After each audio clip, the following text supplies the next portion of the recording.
నమస్తే. నేను మీ Ashwini Kumar. CNN news 18 channel mega opinion poll అని చెప్పి ఒక సర్వే ఒకటి విడుదల చేసింది. దాదాపు 21 రాష్ట్రాల్లో 518 పార్లమెంట్ నియోజకవర్గాల్లో 1,20,000 శాంపిల్స్ అంటే దాదాపు దేశంలో చాలా పెద్ద సర్వే అనే చెప్పొచ్చు మనం. ఒక్కొక్క పార్లమెంట్ నియోజకవర్గంలో కూడా 3 అసెంబ్లీ సెగ్మెంట్లు, మళ్ళీ అసెంబ్లీ సెగ్మెంట్‌లో 5 పోలింగ్ బూతుల కింద ఒక ట్రైన్డ్ పర్సన్స్‌తో కూడా మొత్తం టీమ్‌తో interview face on face interview తీసుకొని అట్లాగే సర్వే ఒకటి కండక్ట్ చేసినట్టుగా ఆ సర్వే వివరాలంతా కూడా రిలీజ్ చేసింది. ప్రస్తుతానికి కేరళ గురించి మాట్లాడాలి. కేరళ సర్వే అయితే మాత్రం చాలా ఆశ్చర్యంగానే ఉంది. ఎందుకంటే ఎప్పటినుంచో కూడా బీజేపీ దక్షిణాన పాగా వేయాలని ప్రయత్నిస్తోంది. ముఖ్యంగా కేరళ, తమిళనాడు ఇలాంటి రాష్ట్రాల్లో. అయితే ఆ సర్వే ప్రకారం కూడా కేరళలో మొట్టమొదటిసారిగా బీజేపీ అంటే ఎన్‌డీఏ ఖాతా తెరవబోతోందని చెప్తుంది ఆ సర్వే.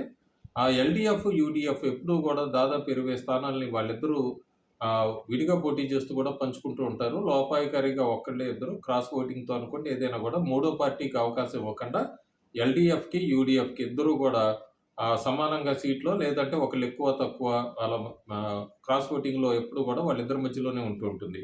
కాంగ్రెస్ ఎంపీ రాహుల్ గాంధీ కూడా తెలంగాణ ఖమ్మం నుంచి పోటీ చేస్తారని ఇట్లా వివిధ రకాల ప్రచారాలొచ్చినాయి గానీ, ఆయన తిరిగి మళ్ళీ వాయనాడ్ నుంచే పోటీ చేస్తున్నారు కేరళలో.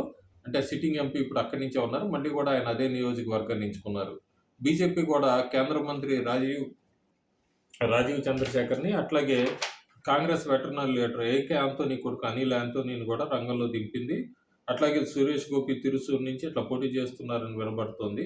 ప్రధానమంత్రి నరేంద్ర మోడీ కూడా మార్చి 15-17 దాకా రోడ్ షోలు, పబ్లిక్ ర్యాలీలు పలక్కాడ్‌లో అలాగే పతనామిట్టల్లో కూడా ఈయన రోడ్ షోలు ఇవన్నీ పెట్టుకున్నారు పబ్లిక్ ర్యాలీ. అయితే ప్రస్తుతం ఎన్‌డీఏ కూడా విపరీతంగా ప్రయత్నిస్తోంది కేరళలో స్థానాలు పెంచుకుంటానికి. అలాగే అభివృద్ధి పనులు కూడా ఈ మధ్య ప్రధానమంత్రి నరేంద్ర మోడీ కూడా చాలా అభివృద్ధి పనులకి శంకుస్థాపనలు చేశారు. సీఎన్ఎన్ న్యూస్ 18 సర్వే ప్రకారం చూసుకుంటే యూడీఎఫ్‌కి 20 స్థానాల్లో 14 వస్తున్నాయి. ఎల్‌డీఎఫ్‌కి లెఫ్ట్ డెమోక్రటిక్ ఫ్రంట్‌కి 4 వస్తున్నాయి. ఎన్‌డీఏకి 2 స్థానాలు ఇస్తోంది ఆ సర్వే. అంటే ఎన్‌డీఏ మొట్టమొదటిసారి కేరళలో ఖాతా తెరవబోతోంది. ముఖ్యంగా బీజేపీ పార్టీ. 2019లో అయితే గనక యూడీఎఫ్‌కి 19 స్థానాలొచ్చినాయి. అక్కడ 5 తగ్గుతున్నాయి. 5లో కూడా 2 ఎన్‌డీఏకెళ్తున్నాయి. 3 స్థానాలు ఎల్‌డీఎఫ్‌కి పెరుగుతున్నాయి.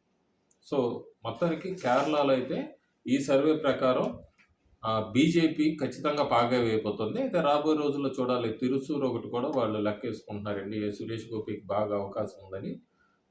ఎంతవరకు అనేదైతే మనం కొన్ని రోజులు వేచి చూడాలి. Thank you.